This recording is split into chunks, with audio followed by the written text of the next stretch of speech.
this is recorded. We're recording right now.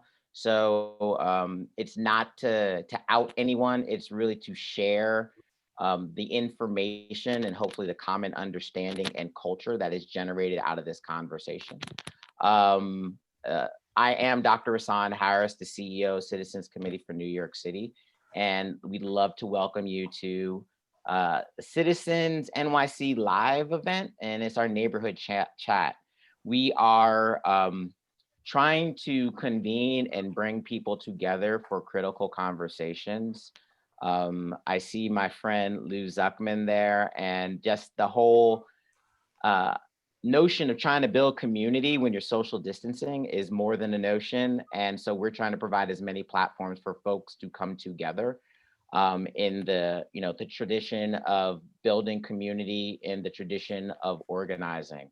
Um, to be inclusive, I wanted to give one of the guests a chance to say, what is Citizens Committee's mission as far as you understand? This is, this is a participatory effort. So anyone can unmute and say it. And not a staffer, please feel free to go ahead. Jennifer, do you want me to call on you, Adaptive, since I see you moving? From what I understand, Citizens Committee's role is to empower local people to facilitate change that they want to see in their local neighborhoods. I think that is a beautiful articulation of who we are, so thank you. And that's really accessible the way you said it. Back in 1975, a group of concerned New Yorkers got together because New York City was in crisis. And I'm sure none of you can relate to crisis at all. And in the midst, federal government was, told New York City to go to hell, the budgets were a mess. And folks said that, you know what? Our city is going to persist and we are going to be the ones that save ourselves. And so we were founded in a time of crisis to discuss critical issues, figure out how New Yorkers can come together to improve their neighborhoods. And we want to make sure that we improve neighborhoods so all have access to the opportunities and all the wonderful things that New York City has to offer. So thank you for being part of this conversation. It's critical. I've already talked too much. It's critical to get people's input because we're trying to collectively build what is possible together. And I am really dogged in making sure that we as Citizens Committee lift up our applicants, lift up our grantee partners, lift up our other partners so that as New York City is making solutions for what is to come, that all community concerns are at the table and we can reimagine and rebuild New York City in a way that is exciting. I name checked Lou Zuckman before from Scan Harbor. One of the reasons why is because he's putting together a fantastic conversation of neighborhood partners that are all coming together to problem solve across organizations, across different institutions, and checking their egos at the door, but figuring out what they can do together. And I think that's a beautiful example that we should all strive for, to see if we can come together and organize. And I think organizing starts super locally. I want to give Gabriella a shout out too from the Scan Harbor staff because she helps organize and pulls that together. But I'd love to talk about examples of how we organize and come together to community for good. So we're going to have poll questions. Just to take the temperature of the room. And Dee, my colleague, is going to go over the ground rules. But even before we get into that, wanted to do a first poll question. So you should look on the screen. What is the issue that is on your mind at the moment? As we think about, the pandemic in New York City and the future, what is the thing that's on your mind and that you're seeing on a community level that you'd like to address? And so we'll give you, Dee will start nodding to me when you see that we have about 20 participants. So we have north of 15 responses, then I think we'll be good to go. Dee, are people participating? Excellent, this is exciting. So I'm gonna give it 5, 4, 3, 2, 1. The result, the big reveal. Let's just wait for 5 more seconds. We have more than half. This is anonymous, so feel free to share your thoughts. And 4 seconds. Okay, I am gonna end the poll. Thank you for your participation and share results. So folks are really, and I really appreciate this. Health is critical. If you don't have health, I think everything else kind of falls by the wayside. So 64%, and then we're talking about a lot of really basic needs. So we're talking about financial security and also public safety and police community relations and all that entails are the top three. So we have 36 and 36 for those that I just mentioned, and then physical health. So thank you for that. We're closing that out. This conversation will be one where hopefully we'll think about organizing in the context of how do you bring people together in New York City to impact these critical issues. Historically, Citizens Committee for New York City has done workshops around organizing that have happened because it's great when people come together. But right now, I think it's critically important to make sure that organizing for what is at the center of what we're doing. So Dee is going to share some tools that we have for organizing. So what do we want to accomplish with this time? Number one, we want to form relationships. As I said before, we're going to have opportunities for folks to speak to one another and get opinions, and we'll have breakout groups so we can talk. Number two, we want you to have access and ask us questions critically about how do you access Citizens Committee funding, or what are some of the critical issues that Citizens Committee is seeing, and how can we join up together to make sure that we elevate the concerns of New York City communities on a level where City Hall and Albany recognize us. And then lastly, we look to make sure that we're on a trajectory for continued conversations, because I'm new-ish. I started March 16th, almost like the first unofficial day that New York City was shut down. And I want to make sure that, Citizens Committee is accessible and we're in conversation with the folks that are making it happen, because everyone who's on this call is making it happen for a better future for us all. So without further ado, wanted to give it over to Dee and just thank everyone for showing up. Yes, thank you, Rahsaan. Hi, everyone. My name is Dee, and I work on the programs team at CitizensNYC. I'll be your facilitator for tonight's session. So thank you all for being here. And Rahsaan reminded people that the session will be recorded, which will be shared with a wider audience. And you can also reference the video at a later time and share with your community members. At the same time, to respect everyone's time and voice, we will mute everyone. But at the same time, when it's your turn, or if you want to ask a question, please unmute yourself. Feel free to do so.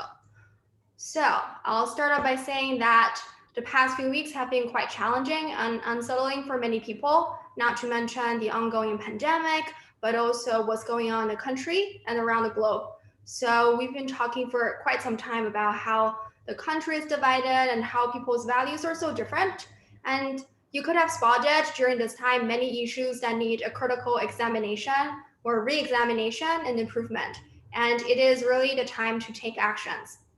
So today we're going to talk about the basics of community organizing and how it can be effective to make change at a grassroots level, especially in the post-election world. At the same time, we also want to highlight the capacity of people coming together and how we start to understand each other and work towards a better community. What organizing looks like during a pandemic, and what are we organizing for and around, and the poll question that we just answered was also a part of it. And more importantly, how do we do so? So without further ado, let me start off by launching another poll. Feel free to participate just to get a sense if you've participated in community organizing in the past.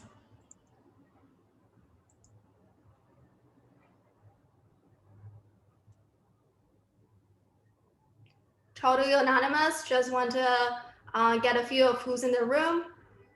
So we're gonna do 5 more seconds.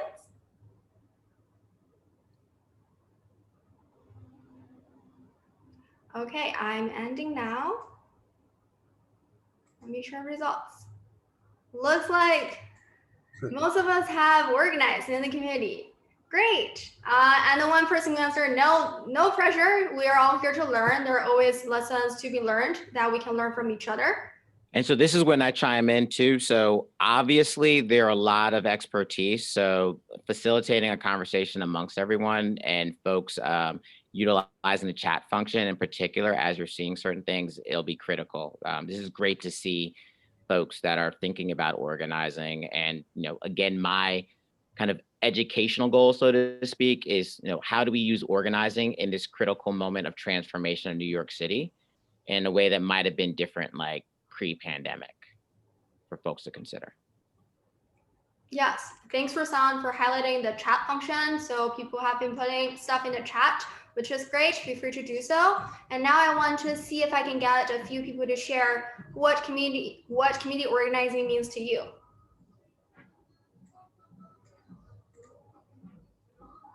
Yes, please. Sure. So I can go ahead and speak to that. Hi everyone, I'm River. I'm from the Orange and Bainbridge Block Association. I'm the president there. And so recently we've hosted quite a bit of projects here, but really focused on the question of like what community organizing means. I think really it means like community building, bring people together to form relationships, to meet your neighbors, to meet people locally, and really like do projects that help to improve your community. So like one of the major projects on our block is an annual beautification event. And through that, we bring together people of different backgrounds, cultures, race, gender. They come together, different age groups from ages like 2 to 92, and they come and help to green, beautify our block, lay down mulch, plant. It's a really fun day, and really just brings everyone together. And people are able to meet their neighbors and form relationships. So it's really fun. Yeah, thanks, River.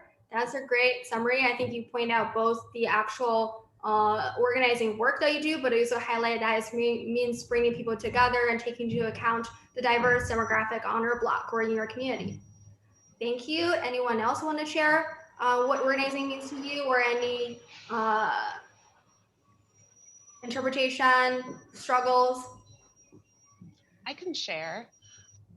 So for us at the New York City Fair Trade Coalition, we're a group of small business owners and sustainable fair trade advocates.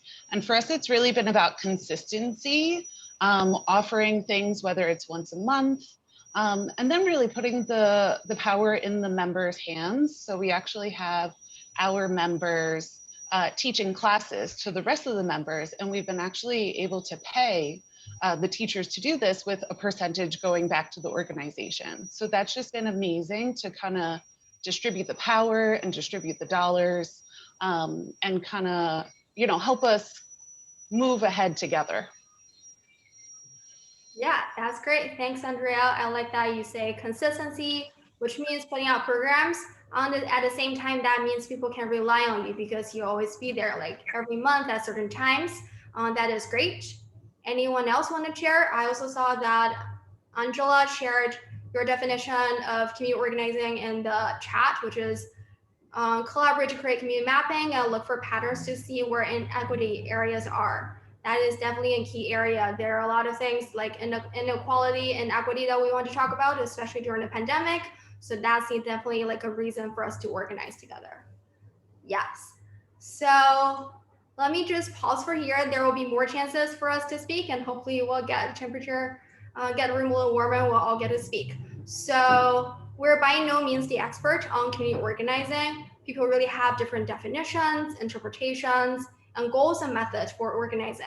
But to put it simple, it is just the process of bringing together members of a community who to work towards common interests.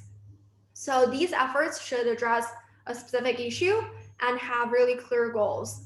These issues and goals should definitely be related to the common interests that brought your groups together, but also the reason for coming together. And also these goals and issues should be agreed upon by all group members. Each community organizing effort is different. We just heard a bunch of different organizing projects, and careful consideration must be given to what strategies, tools, and methods will be most effective for your specific project. So for example, a small group of 10 members in the South Bronx trying to reactivate a public space for local youth is going to be hugely different from what a large coalition tenant organizing network in Brooklyn do to protect tenant rights and advocate for better living conditions. So each organizing group and effort has to clearly look at who's involved, why we're coming together, what's at stake, and also the strengths and challenges that we all have. And I also want to highlight that widespread community participation is critical. And as what Andrea mentioned, this outreach has to be done on a constant basis. The consistency should be there. So we should think about who our target audience is. Is it the teachers? Is it our blocker residents? And I always have a go-to method, which is meet where the communities are. That means meeting in the physical location or meeting virtually these days, especially during the pandemic. But that also entails speaking their language and approaching our community in a more accessible manner. So if our block residents speak Spanish, make sure to write your flyers and communications in that specific language. If you're trying to attract teenagers who are more drawn by colorful social media posts, then maybe do that. At the same time, if we're trying to connect with senior residents, maybe we should go with the word of mouth, flyer out methods. But at the same time, all of what I just said were all generalizations and could be stereotypes. So there could be a group of seniors who are really tech savvy and that we want to work with. So maybe we have to look at what strategies we use to attract the senior group.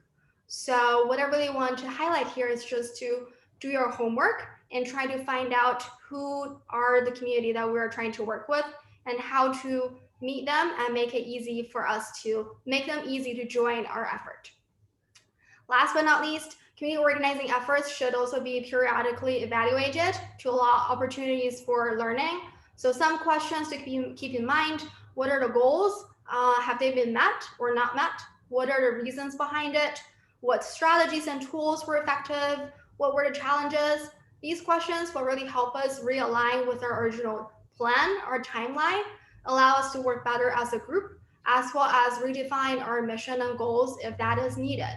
And evaluation is definitely key to long-term development for your community organizing work. So the beauty is, as I mentioned at the beginning, we're not the expert. You don't have to be an expert on organizing to do so. There are so many ways that you can do it, and there's no one perfect answer. So we just have to identify the problem, do your homework, and go for it.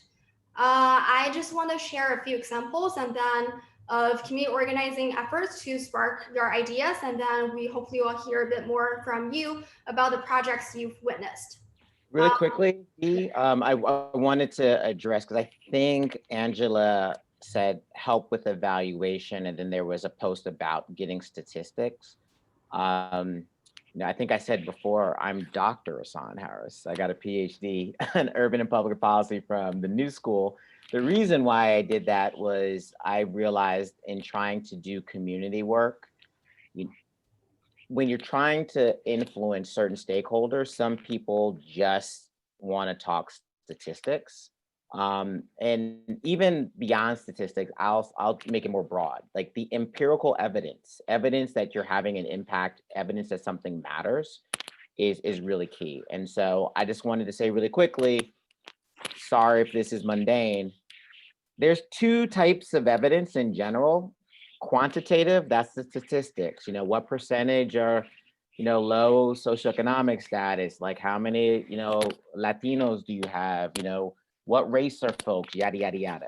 Then those are easy numbers, hard numbers, you can calculate them, surveys and census, get that. And from a program standpoint, if you're trying to keep track who you're serving, those are the numbers that you're trying to do.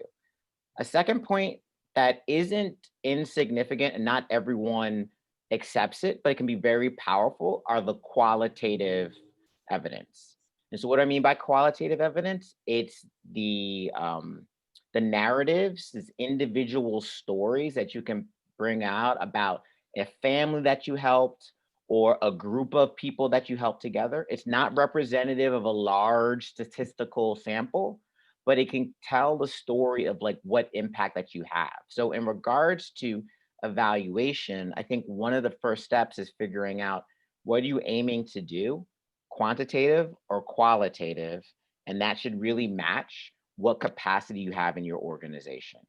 And that is extremely important, because capacity kind of dictates what you can do. And if you're trying to be someone that you're not, like, you're just going to drive yourself crazy for forever. So lean into what you can do. And sometimes there's partnership. So there's a whole other conversation that we can have about reporting impact. But I think the piece about qualitative and quantitative and understanding it, and at the very least capturing good stories from the people that you're serving, is like at least one way to start.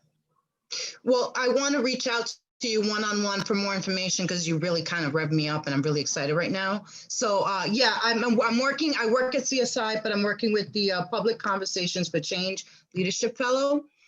It's about Staten Island equality, Staten Island Equity and Belonging Project. It's collaborating with a whole bunch of organizations, nonprofit or, you know, otherwise, to get a sense of belonging and to get this data. And you are correct. I have to try. We're still in the process of figuring out those patterns and how to approach it. So I'm going to share my email with you.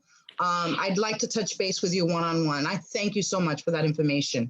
Cool. And Lou, I'm going to call you out real quickly, because I know like you've dealt with political types, national and local, on like this evaluation, just like making sure that you report your impact. If you could just say a word or two before Dee goes into the examples of organizing, it'd be helpful. Well, I'm not sure I could, I'm not, just to let everyone know, I am the chair of a group called the Human Service Consortium of East Harlem. We've been together for 35 years. It's been a rocky 35 years. There's literally been violence. We cannot be naive. So when we bring together any community group, I mean, it's a micro and macro. So if it's a block association, there's an interest that everyone has. I think that's healthy. When we try to bring together a community of folks who are competing with each other for funding, competing with each other for largesse from elected officials, etc., it is much more difficult. And so we need to be very, very careful of that, be aware of that. So over the 35 years we've been together, and literally it's 35 years, we've had ups and downs. There was a period when we were funded by elected officials, going to Rahsaan's point about involvement of elected officials, which really hurt us and created a lot of conflict.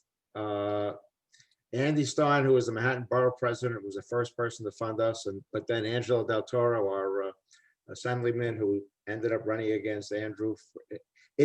So we got away from that, and we ceased seeking funding, because we found funding of any kind created tension and conflict amongst us. Our goals, Rahsaan, are malleable. We're not answerable to anyone but ourselves, and that is something that's really important. So about 10-15 years ago, we said we're never going to apply for funding again. And the struggle has been, and we're doing, Rahsaan attends some of our meetings, and we're doing very well now. But that it was that, I think, that decision that we're not going to apply for funding. And those of us that participate because we actually believe in collective effort. We're not, so too often people would join and attend meetings when they had an RFP. They needed a letter of support from us, for example, and we don't give letters of support. So we've struggled to focus our activities in a manner that brings in the real people in our community that believe in collective effort and that are not self-serving. And that's been a struggle. But as Rahsaan has seen, we have the best attendance we've ever had in our 33, 35, whatever it is. We now have 40 to 45 different organizations coming to every meeting. And that's been, it's been dramatic. It's not just because of the pandemic at all. My own vision of community organizing is that it is a process that is ongoing. If you just organize around a specific issue, then your group will, of course, last until that issue is over. But if you organize, but obviously anytime we organize, everyone has to have a common interest or a common goal. So I hope, so again, we don't answer to anyone, Rahsaan. We don't have any, I don't believe, this evidence-based stuff. To me, the evidence-based stuff is that we all come to these meetings. You know what I mean? We're not answerable to anyone. So but the issue is, do we have good attendance? Yes. And there's no other coalition in East Harlem that has anywhere near the attendance we do. And I think we're the longest serving community network in the city. Well, so Lou, I want to pick up on a Mr. couple of things Zuckman, you said. can I jump in Go and ahead, ask a Darryl. question? Sure, Darryl. Hi, thank you. And my battery is very low. Mr. Zuckman, thank you for that information. That's something that I just feel is very pertinent to any kind of organization. That common interest and the funding. And you brought up some very interesting points about the competition of funding. So my question is, what was the common ground in terms of the purpose of the groups coming together? Where would funding go to? Like how did you establish that, and what was established? Well, again, when I originally tried to organize, this was 3-4 decades ago, and in East Harlem there was a lot of conflict between an African American, Puerto Rican, and white organizations. So the white professionals, the Puerto Rican indigenous organizations, the African American. And I try to appeal to everyone that, let's work together. Very few people trusted me. We started out with 8 or 9 members. And we slowly built up, but then the issue of funding becomes really important here. We've got to be aware that we are all competing with each other on one level, right? So how do we deal with that? And so some of the things that we struggled with was when an RFP came out, could we work together on this? Can we partner, right? Rather than it's zero-sum game. One person gets it, everyone else. So that was a struggle. Funding is a critical problem, and if we're not. But when you say focus on this, what would this be? Well, let's say an RFP comes out, Darryl, say to do ABC, rather than all of us competing with all of us that are in that genre. Let's say it's after-school programming. Can we do something together and share? And we did. Now that didn't always work because you'd end up like one time it was Union Settlement, my organization, Boys and Girls Harbor, that has merged with us, but this was years ago. And unfortunately, one of us didn't do well. We had to kick that person out. I mean, this is difficult. But again, where you could work. But one of the things we constantly strive for is to work collectively. Where can we work together rather than against each other? And how can we support each other? So that was the other thing. How can we support each other? And not just a letter of support, but so if you get funded to do A, how can I be of assistance to you? We developed a referral process, and we're all human service providers. So for example, we all identified a person in our agency that you could call if you wanted to refer someone for a service. And we all committed to respond quickly to each other. So if you had a mother who needed family services, or you had someone who needed HRA, we would call whoever, and then so we began to work collectively in this way to support all of us. One example was during the AIDS crisis. We did incredible work. We had community law office. So, if someone had AIDS and they had children, they were receiving their medical assistance. But what about everything else? What's going to happen to their children? So we developed the family service programs with legal aid study with the hospitals, and developed every month we met, and anyone that had AIDS who had children was a case that we all managed together. So it was that was the process. I hope that answers your question, Darryl. It does. Darryl, if I can try to parse some of that out just a little bit, because I really appreciate that question.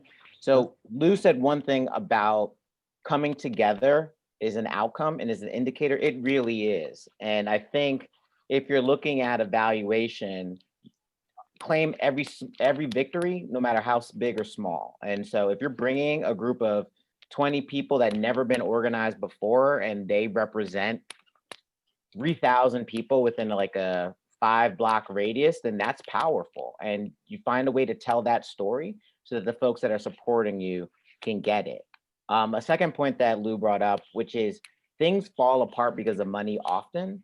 And there's an African proverb, I think it's African, that's like, you know, go faster alone, but go far, you got to go together. So it's like that tension constantly. If you're trying to look for a little bit of money and you fighting over those crumbs, sure, you can get them and snatch them from your partner.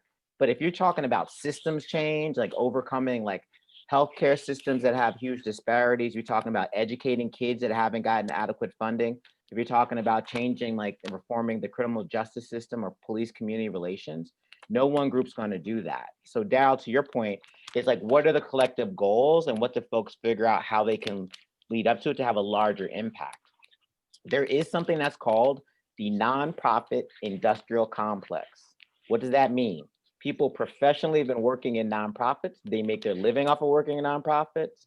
You know, if you're in movement, you're trying to solve a problem. So you're trying to work, so you work yourself out of existence. But unfortunately, some people make a living out of working on those problems. So it becomes their survival replaces the trying to attack the problem. And it's a hard question to look at yourself to figure out like where you are and keeping that tension, like, am I moving the issue forward or am I making it more about myself?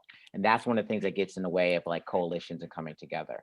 But I do think that there's abundance and there's larger funding if we think of things more expansively. But unfortunately, the way we're pitted against each other, it makes organizing harder. And I'm really glad that Lou brought up a lot of those dynamics because they all come into play. But I think on a very hyper local level, and I'm going to give it back to Dee, that there are some examples of like just organizing folks on your block. You can get together for a question, but then when you get to the size that Lou's talking about of a full community or a full borough or full city, like what are the dynamics that make it more difficult? Yeah, and I just think that, you know, it got starting small, starting small. Of course, as we all probably agree on, starting small is where it's at. To think to really get to that bigger realm. But at the end of the day, everyone, we're all survivalists, and at the end of the day, people are looking for ways to survive. Whether they have the mind to work in the community, work within the community, it always seems to come back to self. So that's why I was asking, like, what is some examples of a successful connection of how we could benefit each other by also benefiting ourselves simultaneously. So I was just trying to figure, if there was anything that was done there. That's great. And I think as we break out into breakout groups, we can even talk about that more because I'm sure people have more examples. But one last point that I want to make before we cut over to Dee to give some more examples. Also, if you think about the nonprofit industrial complex and folks that are leaders, some people found organizations. The organizations go away, but they learn so much that they can be the leadership in other institutions. They can go on to run for public office. They can go on to run larger nonprofits that they didn't found. And I think there's a leadership development advantage of organizing and going through the steps of doing that. And so it's really interesting to see how folks sort themselves out after they first step out to organize and take that first chance. Thank you for all of that. I hate to cut this great conversation, but we also have some exciting activity to get to, which I want to leave time for. So before we get to that, which the activity is also ties to some of the question that they already mentioned, but also Lou mentioning that you have to also look at the larger context in addition to the specific ideas, which we'll be exploring. So before that, let me just share a few examples of local level organizing that you could do that our grantee partners like you have been doing. So food security is a problem that many people identified during the pandemic. So our grantee partner Mayday Space managed a food distribution hub in Brooklyn by receiving food donations and bagging groceries for families living in public housing. They were also fielding requests from Spanish-speaking immigrant neighbors and providing grocery bags with bilingual flyers on how to access COVID-19 testing, mental health services, food, tenants' rights, and the importance of 2020 census. Another example comes to Lion's Tooth Project, which is a youth-focused group. They were supporting immigrant, queer, Black, Indigenous youth and youth of color to maintain emotional well-being through virtual check-ins and art programs. We had a group in Corner Queens that was helping to fill the request for economic opportunities. So they were helping their community members who have lost their job during the pandemic to file on unemployment because many of you have language or a technological barrier. Last but not least, our grantee partner in Brooklyn, which is Black TV and Film Collective, was supporting Black TV and film professionals to advocate for more equal representation in the media and film industry. At the same time, they were supporting individuals who are reporting on protests against police violence and creating virtual discussions to respond to the trauma experienced by the Black community. So I'm just naming a few, and there's, I by no means say that this is what you can do, but here are some that at a local level you could do during the pandemic, even during the pandemic. So now we're going to get to this exciting activity that will allow us to take a minute to envision our ideal community. So I want you to think through these questions. What do you see when you step outside of your door? How do you interact with your neighbors in your ideal community? And what do you feel when you walk around in your neighborhood? So this ties to lose point of, in addition to the specific issues that we address, either as like police community relations, food security. These are all a whole host of issues that we're tackling. So we have to keep the big picture in mind. So we're going to do that in smaller groups. So I will do 5 breakout rooms, and then please in your group think through the question I just mentioned.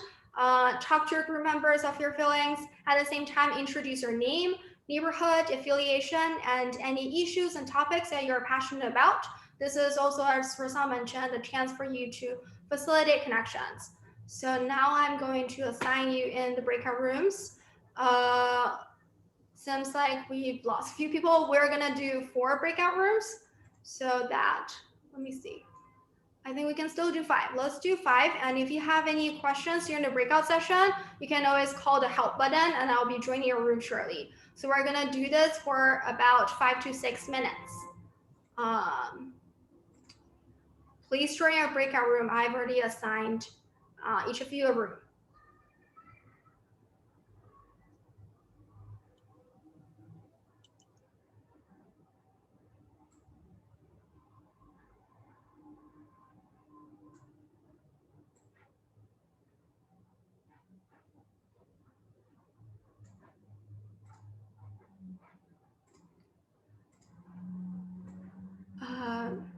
Hi there.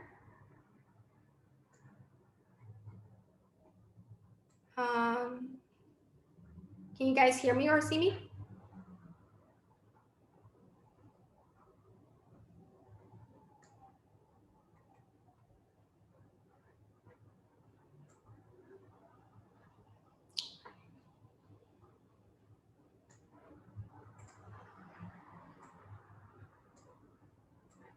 Hello?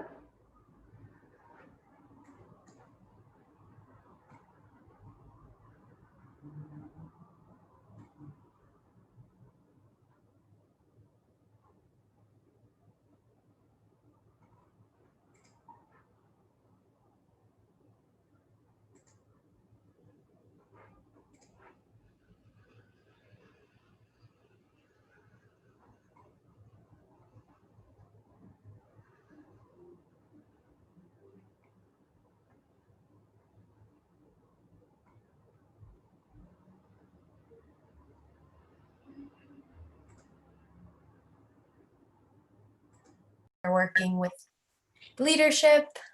Hi Dee. Yeah, and Cool. a lot of would you remind, we were just trying to remember the questions that you were had asked in the main breakout or in the main meeting. Yeah, so imagine your ideal community. Let's see. What do you see when you step outside of your door? How do you interact with your neighbors? And what do you feel when you walk around in your neighborhood? Okay. In our ideal community. Yes. Yes. Cool. Nice question.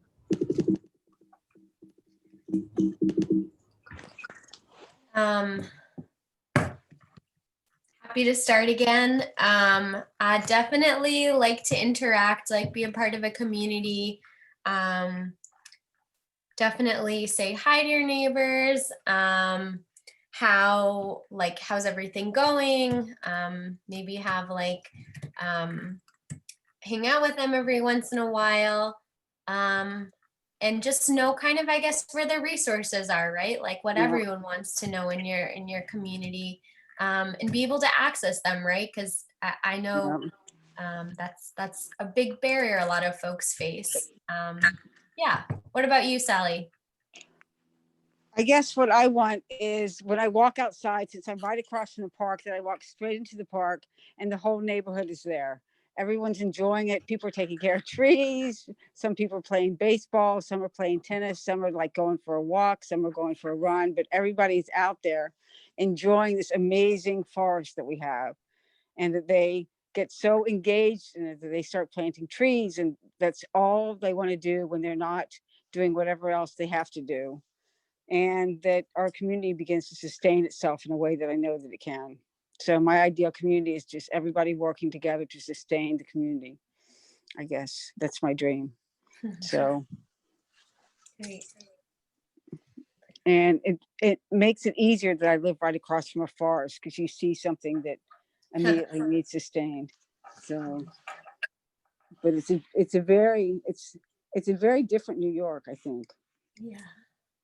Yeah, and it's interesting thinking about this for like where you work, right? Like, because where I live versus where I work is very different. So it's like I work with immigrants in the Lower East Side, but like the Lower East Side is completely gentrified, right, in Manhattan.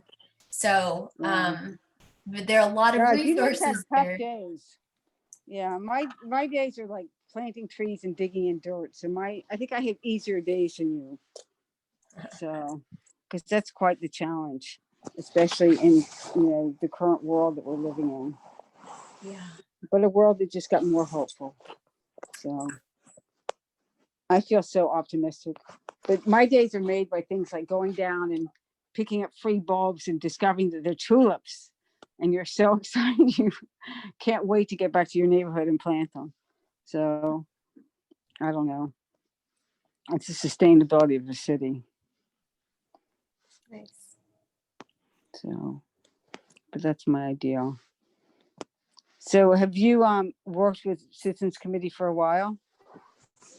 I'm glad they're supporting your work.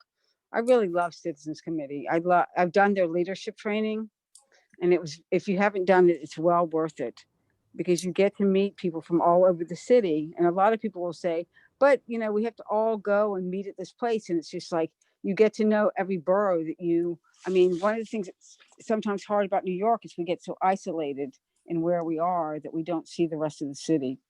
So their Leadership Training Institute is really good if you ever have the time to do that. Yeah. Yeah, thanks for bringing that up, Sally. Actually, this is our kind of like a bridged version.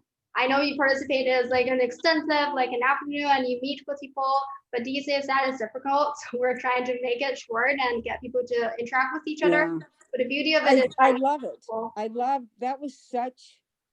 It was the best thing I'd ever been to, because you hear so many perspectives trying to solve so many different problems that it just, your whole view of the world changes. I think that Leadership Institute is invaluable. I mean, y'all, it should be on the road. Y'all should teach other people how to teach, because it was the people that I met and just, the things that we encountered together. And it was the timing was good. It was a commitment, but it was so well worth it. And there are a lot of training things that I've done in the past that are equal commitment, but you don't walk away from every session thinking, I wish I could last a little longer. So no, it's really well done. I loved it. So it was a great introduction to the city.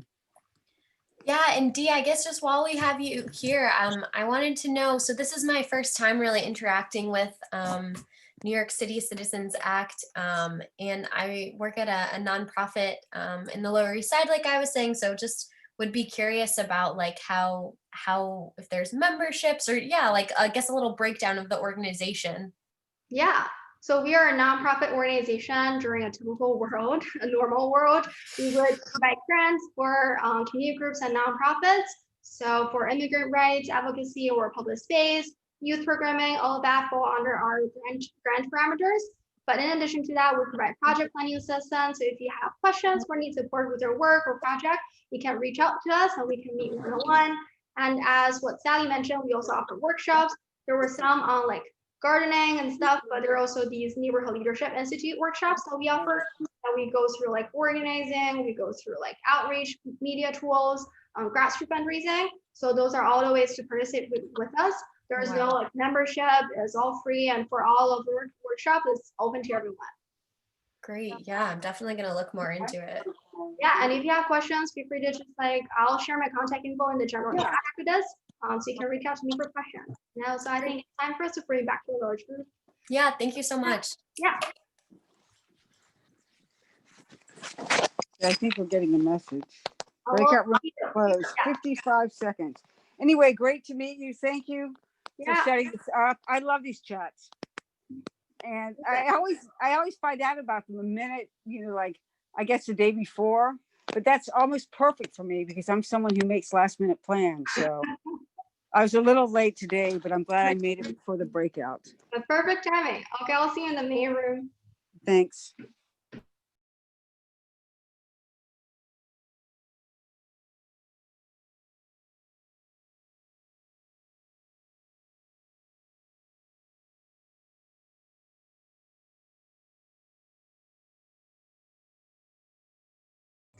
Seems like we can keep chatting in the main room when people are still coming back. How was your, hope your breakout sessions were good and rewarding? We wanted to talk more. Yay. Feel free to share your contact information either by chatting directly to the person or to group chat if you want to make connections. Seems like we had a lot of amazing conversations. So since, for the sake of time, I want to just have maybe one volunteer who wanted to share what you talk about in your group and any highlights, any interesting themes or things you want to work around. If I can get one volunteer to talk about what your ideal communities are in your group. Did you see any common threads? Sure, so I can go. So I was in, I think, group 1. And so really some of the ideas that we were thinking about, for me personally, I can cite what I was thinking about first. You know, like when I walk outside, I want to see lush, beautiful greenery. Like I would really want to see a real sense of community pride. And I think community pride comes from people working together, building relationships, talking.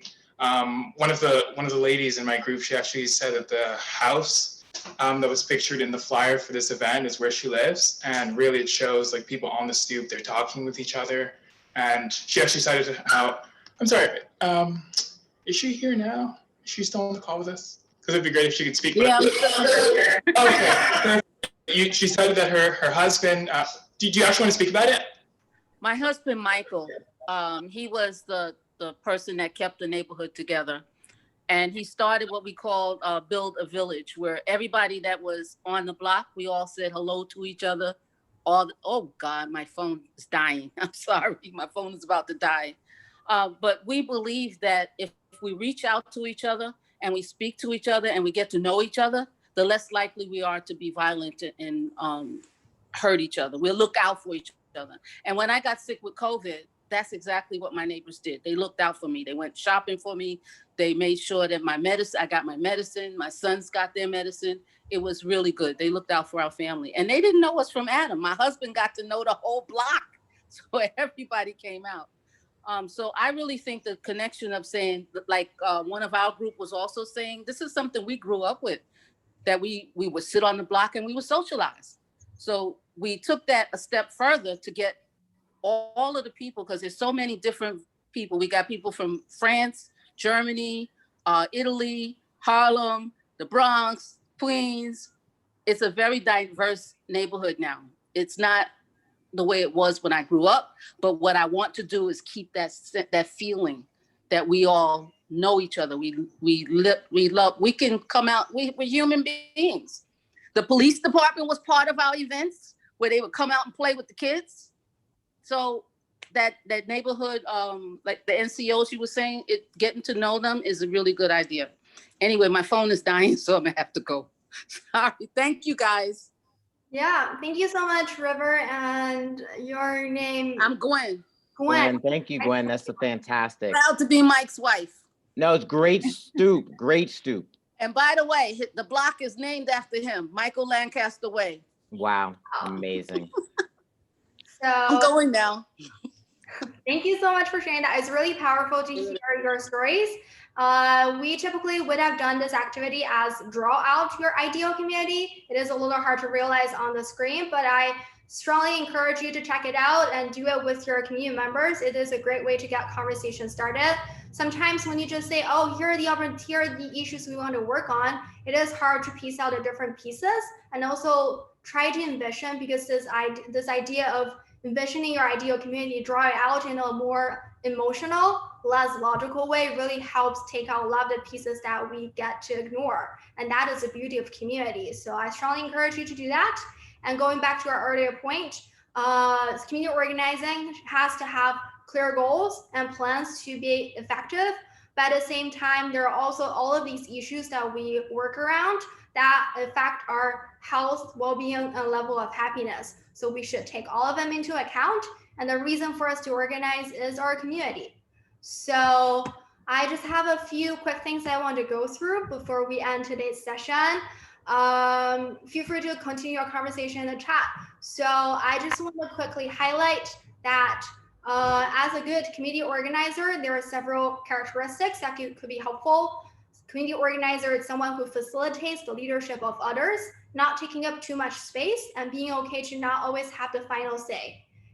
Who has to be a good listener, so practice your active listening skills, someone who is humble, someone who is responsible and trustworthy, approachable, so people will rely on you and also turn to you for support. Someone who is a connector, that means connecting people, bringing people together. That also means bringing resources together, and that also means connecting the dots. So when there are multiple issues, multiple resources on the table, how do we connect these problems together? At the same time, following up on commitments. A lot of us are doing, or most community organizers are doing this on your volunteer time, and this is why we really admire all of your work. But at the same time, community organizing can be time consuming.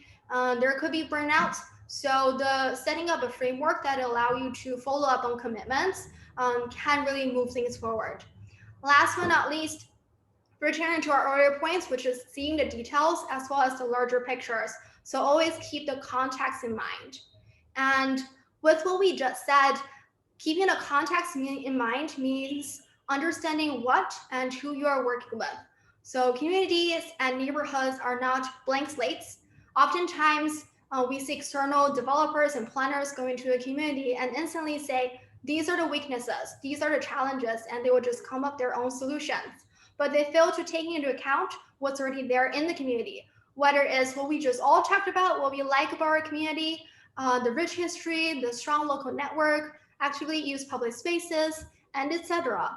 So I want to introduce this concept, which is an academic term, bear with me, asset-based community development, ABCD, asset-based community development, which basically means focusing on your community's strength rather than its deficiencies and needs, which is the needs-based assessment, like what an external people will do when they come to your neighborhood.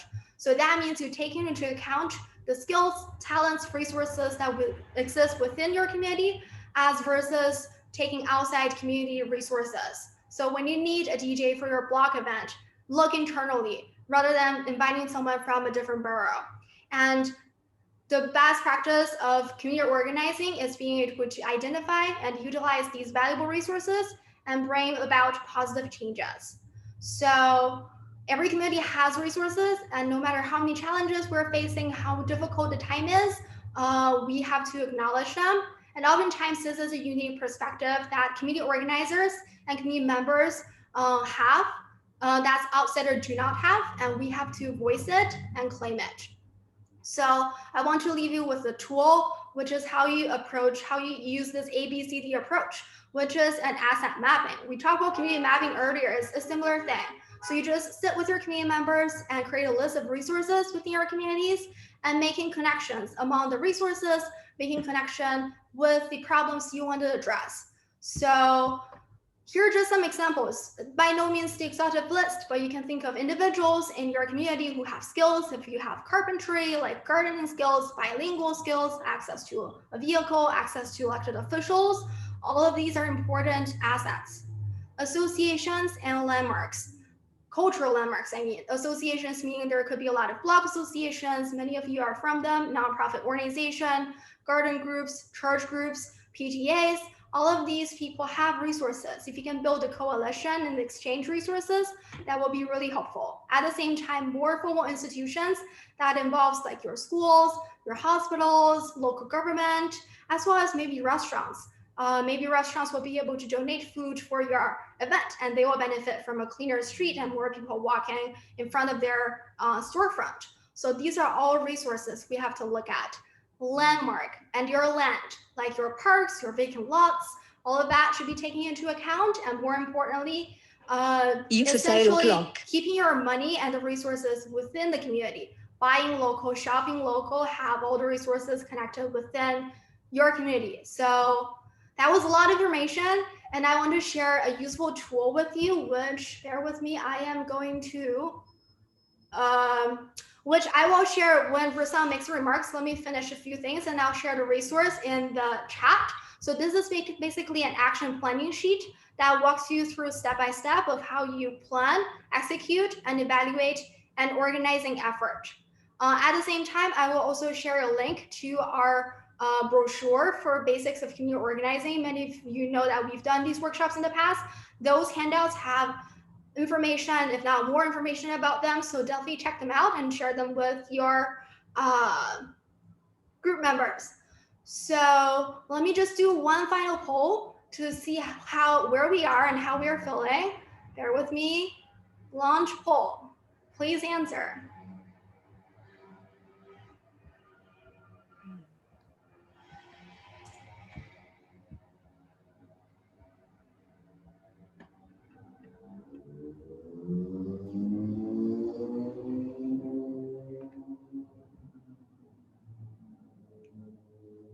Okay, I'm closing in 2 seconds. At the same time, I just uploaded our action planning handout. And I'll do the link for that is the action planning sheet. I'll do the brochure in a minute. So we'll end poll, share results. It is amazing to see most of us lean on the positive side, which is great. But at the same time, I want to acknowledge that all feelings are valid and legit. We just hope that today's session, wherever you're at, will help you take some actions and get you to the place that you want to be. So I want to close out with a few opportunities you can keep engaged with CitizensNYC, and I will hand it to Rahsaan. One moment. So neighborhood chats, we just come to an end of this neighborhood chat.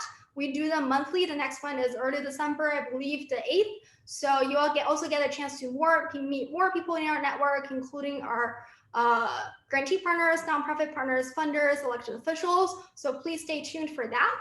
We have our Rethink and Rebuild New York City COVID conversation, our rebranded COVID conversations, if you've been to them in the past, which is going to be on November 19th at 12:30 on Facebook Live. So stay tuned. That is next Thursday.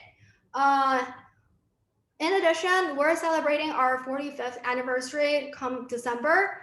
And we were born during a moment of crisis, as Rahsaan introduced at the beginning, and many brave New Yorkers step up to support the city. As our city faces more challenges in 2020 and beyond, we want to call upon you and your neighbors to come together on December 5th to care for your community. So if you have anything organized from in-person activities to virtual sessions to health and wellness check-ins, all of these are considered actions. Please share your ideas and plans with us. I will share that link in the chat. We'll also send a newsletter out. So please register with us. We'd love to compile all of your actions that help build New York City and inspire the fellow New Yorkers to join the effort.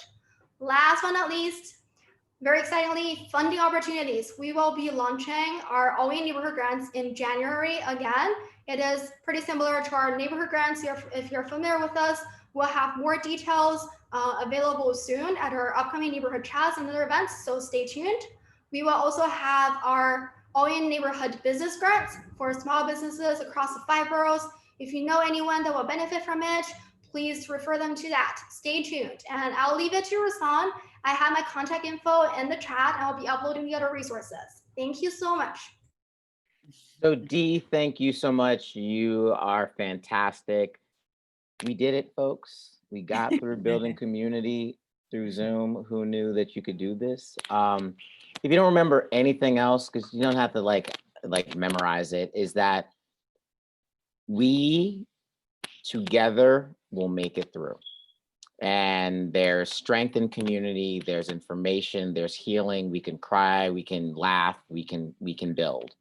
And we're just excited to be able to share these resources. You don't have to memorize anything. Dee will send you an email. You'll get our newsletter. You'll figure this all out. But just, you know, community only works is if you expand it and you share with others. So just, you know, don't make this a light that you hid underneath a bushel. Like, let the light shine. Let other folks know that this is out here. So thank you so much. We look forward to being in more conversations, and have a great evening. Thank you. Thank you so much. Thank you so much. Hi, everyone. Thank you. Take care. Thank you.